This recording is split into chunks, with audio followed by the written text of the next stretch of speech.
sinifuza na gatoyi kugwaruka rwacu ruzokurira mu vyiyumviro bishaje twebwe twakuriyemo.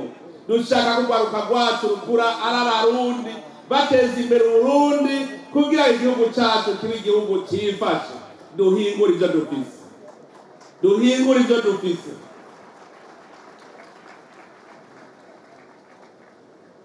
Uno munsi ugwaruka dufise rwatumwizera duciye ngaha mwabwumvise. Jeho ngira niba kwenda rugendera no mu ntara nkavyirabira ivyo bakora mubazungurutsemo koko kurya ugwaruka rutumarayika.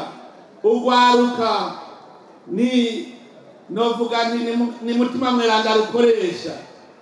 Ubu ubarakanuye bariko barakora ibikorwa bikomeye cyane mu iterambere. Jewe ndashobora kuvuga nkabesha ntayiga imanga ko mu myaka 5 imbere yacu muzosanga Uburundi urugwaruka rwacu rwageze kuruhindura.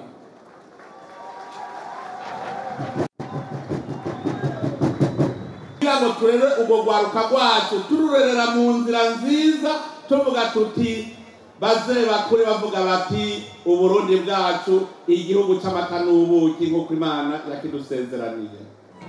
Ingomag